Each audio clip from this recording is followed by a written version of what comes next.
So now we're starting the video. Okay, cool. Yesterday we did binomial CDF. We got a little warm up here to practice all that, the binomial distribution.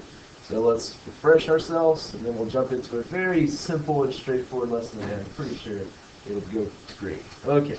There's 10 members on the committee. The probability of any member attending a randomly chosen meeting is 0.9. So you get a 90% chance that these people are showing up, which should be a lot higher than that because it's a job, so you should show up, whatever. But the committee cannot do business if more than 3 members are absent. So let's think about this. What's the probability that 7 or more members will be present on a given date? All right, so how we would solve this? What I circled here, 7 or more, that's your key phrase, or more. So what does that mean? Is it PDF or CDF? CDF, right? The or more, that means you have an inequality, which means we're doing a cumulative distribution function, so CDF.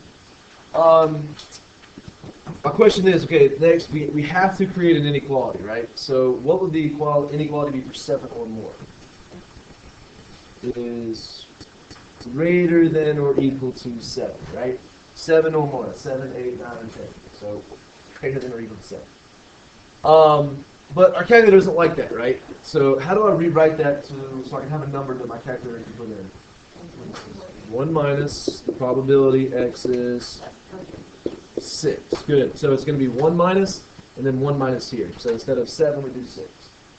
So in my calculator, I have to do 1 minus the binomial CDF, and then of those 3 things: trials, the probability of success, and your x value. What's my trials in this case? How many observations?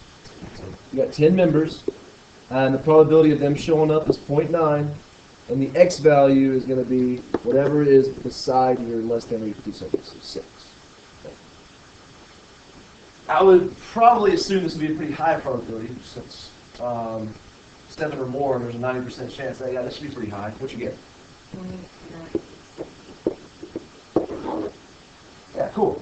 Remember, to do that, you go to second parse the calculator, okay, and you go all the way down to option for CDF, I believe it's option B. It says binomial CDF, and then you just type in these 3 numbers.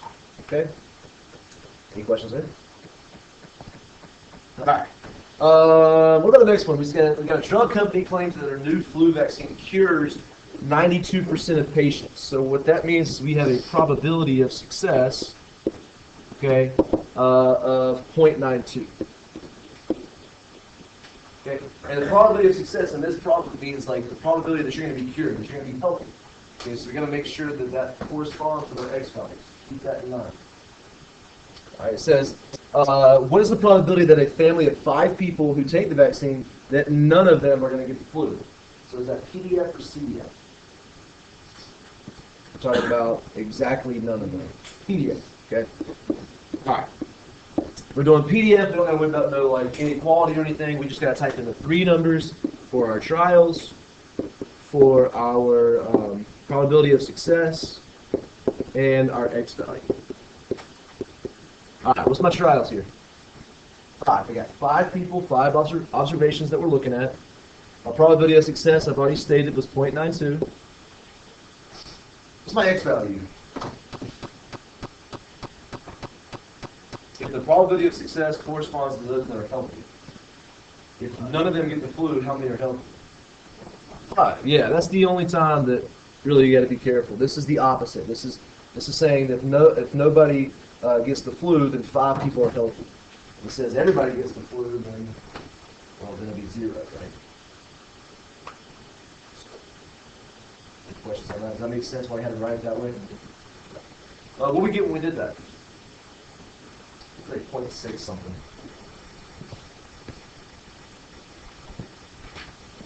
0.6. 0.659. All right, what's the only thing that changes for B? It says exactly 1 gets the flu. So what does that mean? X is equal to what? 4. It means we have 4 people that are healthy. So we plug that in for our x value with the same probability and the same trials, and then we have our x. I think that's a little bit lower, maybe point something, 0.18. Wait, what, 287? All right, any questions on warm-up? All right. Go ahead and pause the video maybe and write down these definitions right before I explain it here in a second. So the notation down there for the formula may look a little crazy, but it's a really simple process. Let me just explain. Today's lesson is all about determining and finding your expected value. Expected value is literally what it sounds. It's like what you would expect to get kind of in the long run when we're looking at all the different outcomes that we could have. But the thing is sometimes, or a lot of times, your expected value, the answer you get, isn't necessarily going to be a possible outcome you could get. But what really expected value is like the average. Okay, and whenever you take the average of a number, usually it's not going to be like a whole number or an outcome of all your numbers, right? It's just kind of like in the middle. It's the average. So the good definition I got here is it's the value you would expect to find if you could repeat whatever process you're doing an infinite amount of time and take the average. So like saying like if I roll a die 1,000 times or an infinite amount of times and I took the average of that, okay, then that number is my expected value. And that's what this chart's saying here. It's saying take all your values, all your possible outcomes in whatever you're doing, so whatever those numbers are, and you're going to take the probability of getting those outcomes. And what the formula says to do is you're going to multiply those together and add them up. That's it. That's how you find your expected value. It's just finding the average with probabilities. That's all. That's what this formula is saying. It's saying this quantity right here, your expected value, is equivalent to, this means the sum of all of your values times the probabilities of those values. So I'm not going to do summation. It's just telling you what the formula is. It's really simple. Any questions on that? Okay. All right, let's look at a very basic example, a chart example.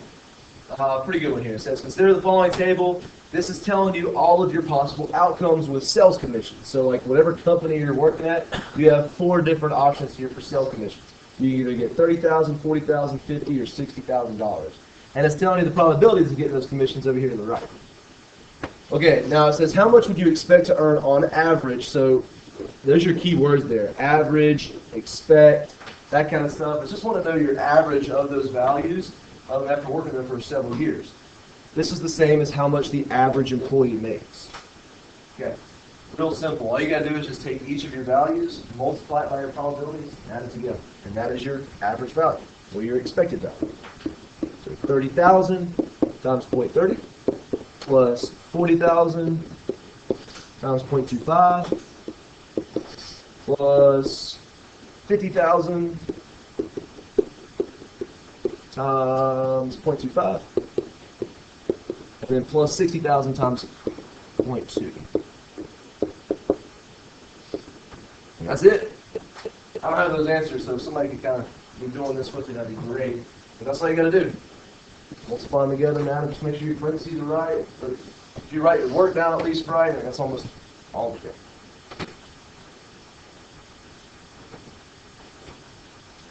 It should be kind of somewhere in the middle of these values. It kind of is like an average. I think it's like 43,000 or something.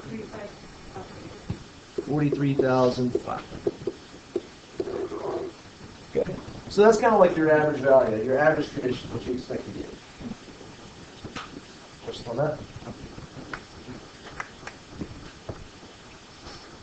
All right, we'll do another example. I like this problem right here. It's a pretty good one here.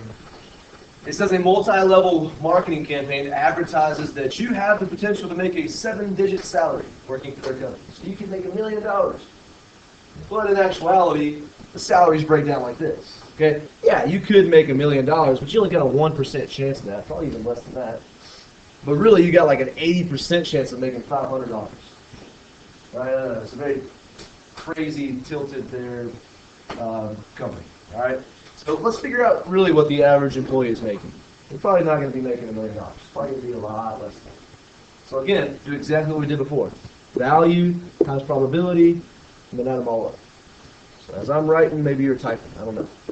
500 times 0.80 is 5,000 times 0.1 plus 10,000 times 0.08, thank you. Plus 20,000 times 0.01, and then million times 0.01. So I would assume it's nowhere near $1 million. I think it's like 11,000 something. 11,900. So that's the average amount. That's your expected value of what you're going to make. You're not making anywhere near $1 million. What? There's 1% chance. I guess, would you take a 1% chance of making $1 million if you're probably going to make more around like 10,000? One lucky, so you're a lucky person. I guess that's better than winning the lottery. It's a better chance.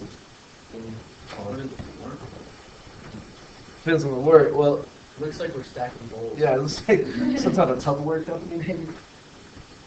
Tupperware salesman. Side side.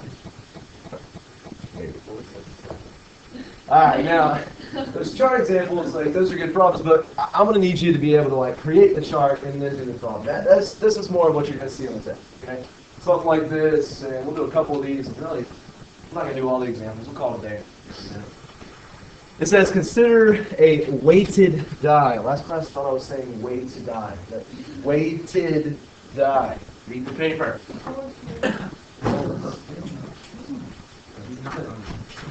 All right, with this weighted die, you have a 0.4 chance of rolling a 4 and an equal chance of rolling every other number. That's what a weighted die is. It's like a regular die, you have an equal chance to roll any number, but a weighted die is weighted in the favor of a certain number.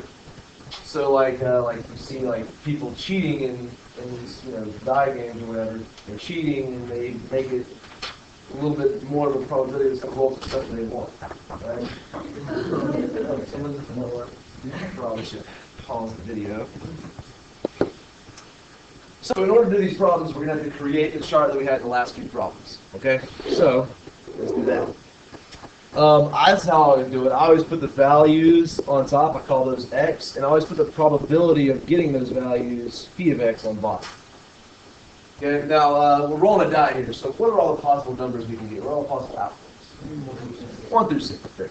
So 1, 2, 3, 4, 5, 6. Okay. Now we want to put all the probabilities of getting each of those numbers. So where should I start? 24. Yeah, we get a 40% chance or 0.4 chance of getting the 4. And it's an equal chance everywhere else. So how do I figure out those numbers? Right. So the remaining amount, if I do 1 minus 0.4, I got 60% chance left for the rest of them. But divide that among the 5, right? You get 0.12. Yeah, so 0.12, 0.12, 0.12. What do you mean? Oh, yeah, you weighted that. Yeah, so it's weighted in the favor of 4. Which is cheating, so don't do that. Do you ever roll a weighted marble? I don't know how that would work. I guess you have a weighted duck. I don't know. Maybe. But now you do exactly what we did before, and we just multiply the values and add them up, right? Multiply and add. And that'll give you your expected value here. All right? So I would do 1 times 0.12 plus 2 times 0.12 plus 3 times 0.12. And I realize the value that I'm going to get is not going to be a literal thing I could roll, but it's going to be like my average value if I roll this infinite amount of times. Yes, ma'am. How would that work? Like, how does the value on the side of the die going to be what affect the probability of it being rolled? What do you mean? Like, wouldn't it be just 1 times 112 5 times? Because, like, how does...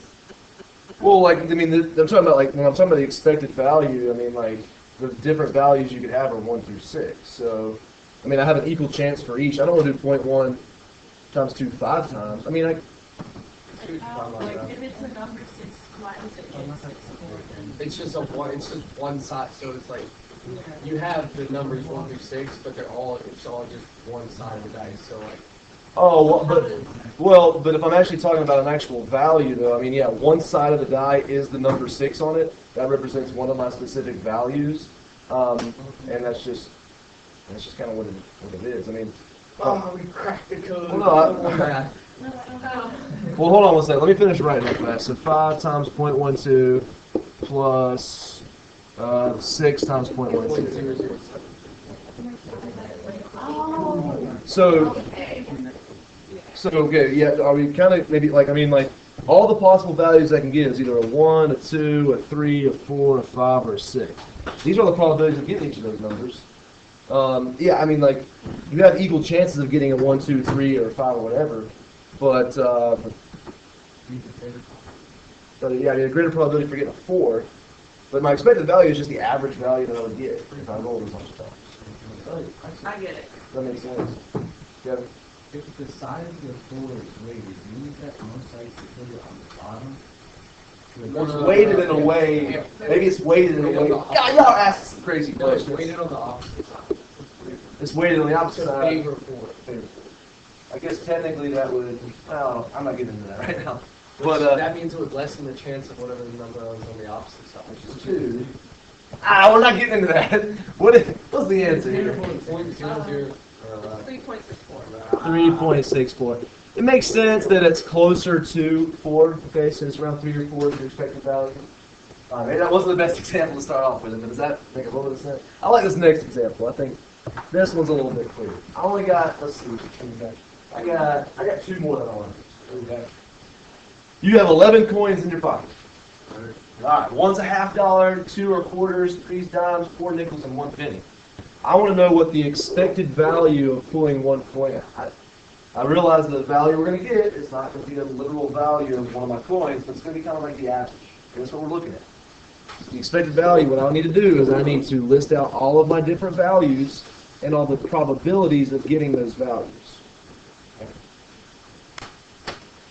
So, I'm talking about just pulling out 1 coin. What is one possible value of pulling out a coin? How much is a $50? 50 cents, right? So 0.5. How much is a quarter worth? Well, I don't need to ask that. 0.25. Every year, though, somebody messes up nickels. Let's look at all nickels. I never use nickels. Dimes is 0.10. Nickels is 0.05. And a penny is 0.01. Okay? So if I'm pulling a coin out of my pocket, these are all the possible different outcomes. Now, how do I get the probabilities of pulling these coins out? Okay. Right. So for a $50, I have one $50 out of 11. So there's that probability. For you can leave it as a fraction or as a decimal, it's fine. But if it's like if it keeps repeating, you might want to keep it as a fraction. Like for 2 quarters, that's 2 out of 11. For 3 dimes, that's 3 out of 11. 4 out of 11 for the nickels. And you got 1 penny out of 11 for the penny. There's your values. There's your probabilities. To get those values, if I want the expected value or the average, you just multiply it, right? So I'm writing it. You're typing it.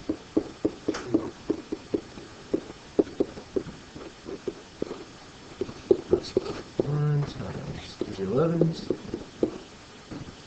plus 0.05 times 4 11s plus 0.01 times 1. Lost that. On memory search correctly, it's around like 0.137, so we'll say 1.4. So my expected average here, my average is 0.14, which means I'm probably pulling out around a dime or a quarter, somewhere between there. Yes, sir. I knew somebody would say that. I knew somebody would do that. I get it. Yeah, $50. Wait, $50 bigger? They're big. It's huge. They're pretty big, right? What's the What's one that's gold that has like Sacagawea on it or That's something? the Sacagawea This coin. is $1. It's the golden dollar. That's right. It's a dollar.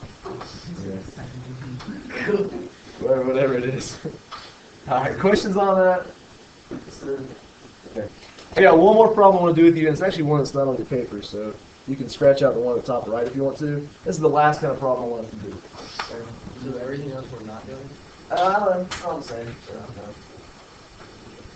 So I told you that this problem's not on the paper, so maybe you can scratch out one of them and just kind of Write that? not write it, but like follow along. It's gonna be online. I just last minute kind of decided to change it. You're at a carnival, and you're playing a game. So this is the last type of problem you'll see with this. You'll expect a problem like this and the coin problem on the test. This is the two you'll see shortly. But you're at a carnival and you're playing a game. The game's costing you $3 to play, and you get 2 tosses. If you get one toss in, you're going to get a small prize that is worth $4. And if you get both tosses in, you're going to get a large prize worth $10. So if the probability of you getting the small prize is 0.32, the probability of you getting the large prize is 0.24, let's find that expected value. So same exact setup. We need to list all of our possible outcomes, and then we're going to get the probabilities of all those outcomes. So we got X, P of X. Okay, what is one outcome? You beat me to that. Yes, you're right. So we can get a small prize, we can get a large prize, or we can get nothing in and lose, right? So it looks like we have 3 options here. So if I'm getting a small prize, how much am I winning with the small prize? Yeah, so I get $4, but I'm paying $3 to play. So really, how much I'm winning is only $1. Right? Does that make sense? Like that's the kind of thing I want you to think about. Is I'm trying to find the expected value of what I'm winning. Well, I won $4, but I'm paying $3, so I'm only getting 1 back.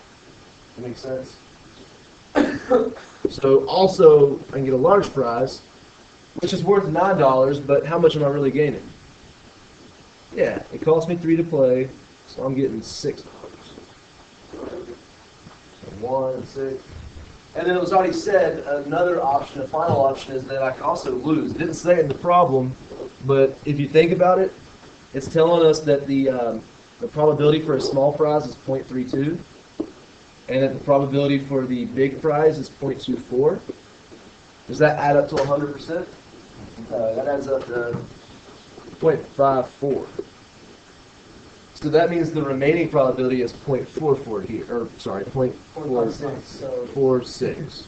Sorry. Wait, no, the problem. What did I mess up? 32 and 24 is 5. Oh my god, I'm an idiot. 0.56. So this is 0.44. I apologize. Anyway, that adds up to 100%. But we're right. The last option, I got a 44% chance of losing. So -3. If I lose, I get $0, but I paid 3 to play, so I get negative. Okay. So there we go. We got our 3 values. We got our 3 probabilities. Let's figure it out. Let's figure out what the expected average is here. So this is saying, like, if I were to play a crap ton of amount of time, infinite amount of time, it's like kind of my average value. So 1 times 0.32 plus 6 times 0.24. Plus -3 times 0.4.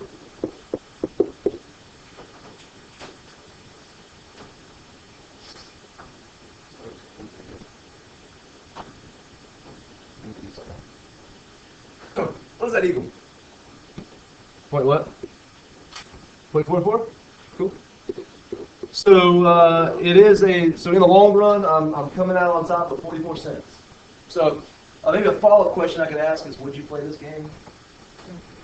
I mean, you're not losing money, you're technically gaining money. Not if it costs $3. This is you're gaining 44 cents on top of the $3. The carnivals are But the point is like, when would you not play this game if that expected value was what? Negative. And that's the thing is like carnivals and stuff like that. Well, not carnivals. A better example would be carnivals, yeah, but like casinos. You know, those pool slots or whatever that you play. I mean, that's all computer generated. They like program that. They like get algorithms that make it so the expected value is negative for us. Like that's what they do. And you may see somebody coming out big with $500, but they got it programmed to where they're getting more than they're giving out. That's how come they always win. They're smart. They figured that algorithm out. What's the best game you can play? A game that's not computer animated. What Then like, what's the best like overall? do you mean? Like better, best probability in your case? I have no idea. Take your first winning and move on. OJ? Thinking the backstrap, and we're gonna get a large size, get small size first. Well, no, you're not getting a small prize first. If you get 2 in, you're getting a large prize. If you get 1 in, you're getting a small prize. But in order to get to the large, you have to make one. But the only way to get a small one is if you make one, miss one. If you make one, it's a large prize. Make one, miss one, it's a small prize. See what I mean? Anywho, that's my lesson. Hopefully it made sense. Smiley face. Hey, less than 30 minutes today. Let's go.